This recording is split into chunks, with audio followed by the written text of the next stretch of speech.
রাতের জন্য আমাদের সবার ঠিকানা হলো এই মহিষাদল রাজবাড়ি।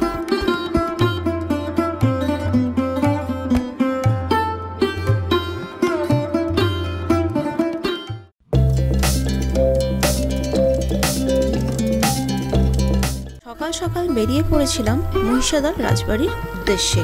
এয়ারপোর্টের পাশ দিয়ে দক্ষিণেশ্বর হয়ে কোলাঘাট ক্রস করে পৌঁছেছিলাম মহিষাদল রাজবাড়িতে। প্রায় 2.5 ঘন্টার লম্বা রাস্তা ছিল।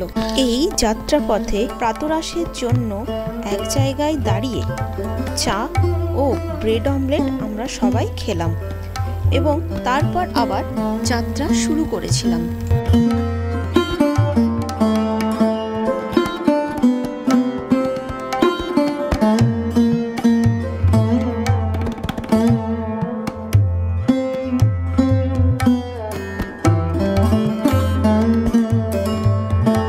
রাস্তার দুপাশে সুন্দর দৃশ্য দেখতে দেখতে মেন রোড ছাড়িয়ে যখন আমরা মহিষাদল রাজবাড়ির রাস্তায় ঢুকে পড়লাম, সেইটা দেখতে দেখতে তখন আমরা রাজবাড়িতে ঢুকে পড়েছিলাম। এই হলো সেই রাজবাড়ি।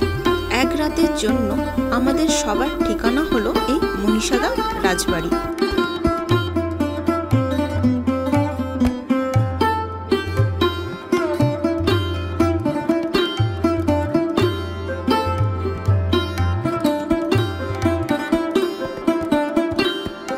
এই রাজবাড়ির সাথে রয়েছে অনেক অজানা ইতিহাস, সেটা এখনো আমাদের কাছেও অজানা। 16th সেঞ্চুরিতে সম্রাট আকবরের আমলে বাংলায় যখন মোগলের শাসন ছিল, তখন এই মহিষাদল রাজবাড়ি রাজা আনন্দলাল উপাধ্যায় এবং তার ওয়াইফ জানকী দেবী তৈরি করেন। এখানে টোটাল 4টা রাজবাড়ি আছে, কিন্তু তার মধ্যে 2টো প্রায় ভগ্নাবশেষ। বাকি একটাতে রাজবাড়ির পরিবারের এখনও সদস্যরা বসবাস করেন এবং আমরা এখন যেটাতে আছি সেটা হলো 4র্থ নম্বর রাজবাড়ি, যেটা এখন পর্যটকদের জন্য দিয়ে দেওয়া হয়েছে।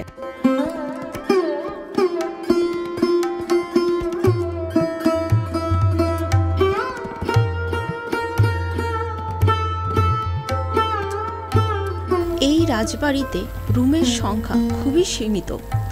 আমরা যে রুমটাতে ছিলাম তার নাম ছিল টোটিনি। রুমটা বেশ ভালো, সুন্দর, সাজানো গোছানো, খুবই বড় একটা কিং সাইড বেড ছিল। এখানকার ডেকোরেশনটা এতটাই সুন্দর, পুরো রাজবাড়ির ফিলিং হচ্ছিল। এটাতে এসি তো ছিলই, তার সাথে ছোট্ট ফ্রিজ, একটা টেবিল, একটা এক্সট্রা বেড ও 2টো সোফাও ছিল এখানে বসার জন্য।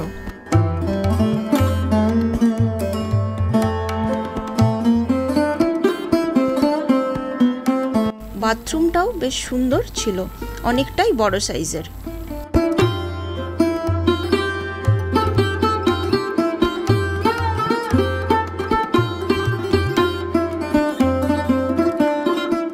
রুমে ফ্রেশ হয়ে আস্তে আস্তে আমাদের লাঞ্চের জন্য ডাকা হলো।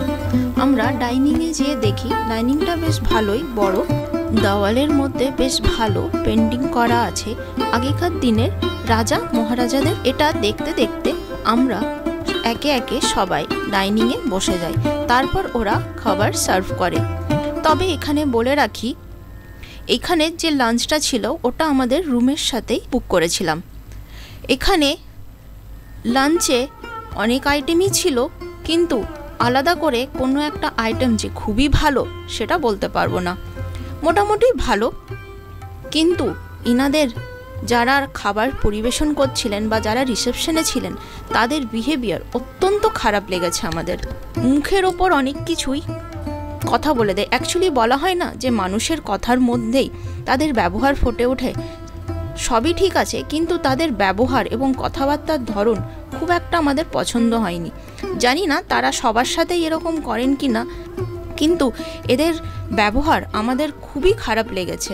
তাই আমি তোমাদের সাজেস্ট করব এখানে সকাল সকাল আসো, এখানকার যে মিউজিয়াম আছে সেইটা এবং রাজবাড়িটা ভালো করে ঘুরে দেখো, এবং লাঞ্চ করার হলে এই রাজবাড়ির বাইরেই জায়গা আছে যেখানে আমরা রাত্রে ডিনার করেছি, সেই জায়গাতেই তোমরা লাঞ্চ করে নিয়ে তারপর বিকেলবেলা ফিরে যাও।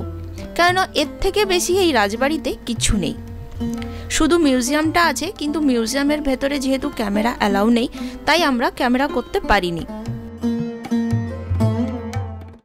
এইখানে আরেকটা রুম আমরা নিয়েছিলাম, সেটা ছিল নতুন বিল্ডিংয়ের। এই রুমটাও মোটামুটি বেশ ভালোই বড়, কিন্তু এটা পুরনো দিনের রাজবাড়ির মতো নয়, এখনকার বাড়ির মতনই। এসি তো ছিলই, আর তার সাথে অ্যাটাচ ওয়াশরুম ছিল।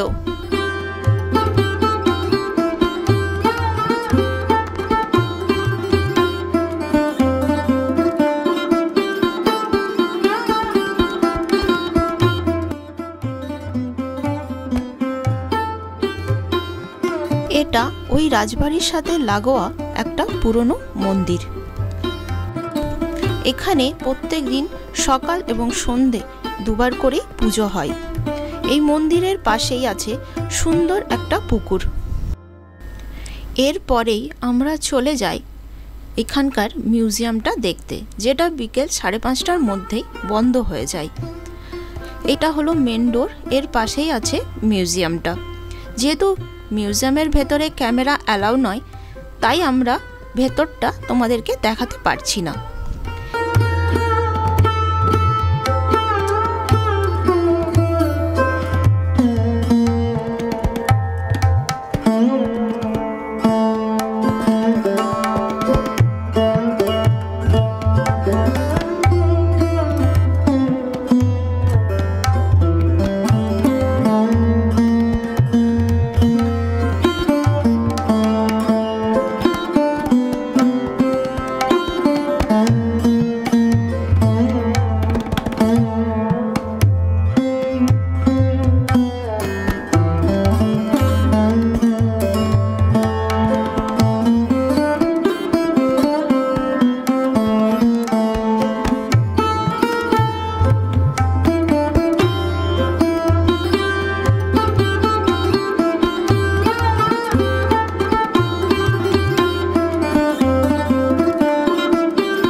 সন্ধ্যাবেলা রাজবাড়ি। তোমরা শুনতে পাচ্ছ হয়তো আমার আওয়াজটা খুব কম কম করছে, আর পুরো ফাঁকা। এই দেখো এদিকটা বাইরেটা দেখা যাচ্ছে, পুরো ফাঁকা অন্ধকার। এইদিকে ফাঁকা, যদিও ভালো লাইট ফাইট জ্বলছে, এলইডি লাইট আছে। সব থেকে মজার ব্যাপার হলো এই ঘরটা খালি, এর পাশে রয়েছে ওইটা আমাদের ঘর, আর তার পাশে যা আছে সব খালি, উল্টো দিকে এদিকে সব খালি। তো বেসিক্যালি নিচের ফ্লোরটা পুরোটা খালি, শুধু আমরা আছি। একটা গা ছমছমের ব্যাপার।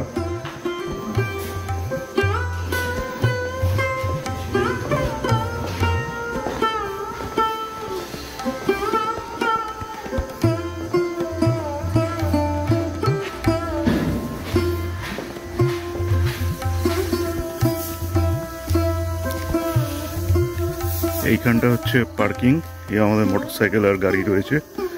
আর তারপরে এদিকটা তোমরা দেখেছিলে কিছু গাছপালা রয়েছে, তারপরে পুকুর। আর এখন পুরোটা অন্ধকার, কিচ্ছু দেখা যাচ্ছে না। এই দিকের বিল্ডিংটায় একদম ওই টপ ফ্লোরে আমাদের একটা রুম আছে, ওখানে আমরা আছি। তো চারিদিকে এখন বেশ একটা গা ছমছম করা পরিবেশ।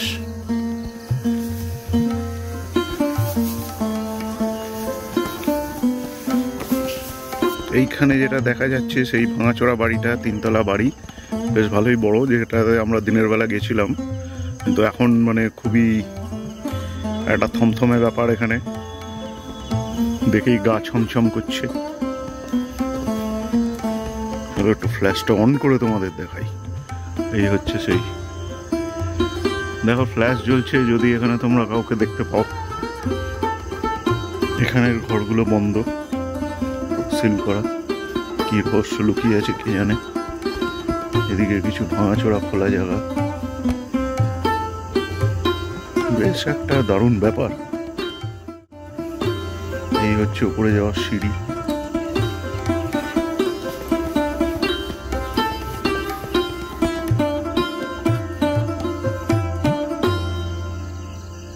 এই দেখো পুরোনো দিনের বাথটাব, ওদিকেও একটা সিঁড়ি রয়েছে। সব ভেঙে চুড়ে পড়ছে ওপর থেকে, দেখেই কেমন একটা ভয় ভয় লাগছে। এই হচ্ছে ওপরে যাওয়ার সিঁড়ি, এখন ওপরে যাওয়ার সাহস নেই ভাই।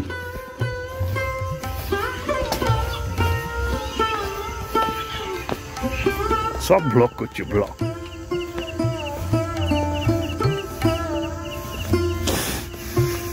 ঠিক ওই ভাঙাচোরা বাড়িটার পিছনেই এখানে একটা মন্দির রয়েছে, যদিও পুরোটা বন্ধ।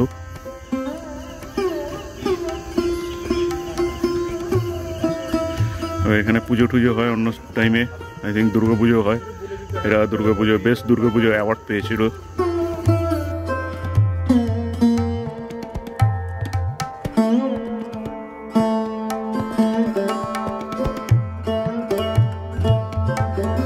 রাতের বেলা রাজবাড়ির ভেতরে বেশ একটা গা ছমছমে ব্যাপার ছিল। সেখানের মধ্যেই আমরা সবাই মিলে গল্প করতে করতে টাইম পেরিয়ে যায়। তারপর চলে আসি ডিনারের জন্য।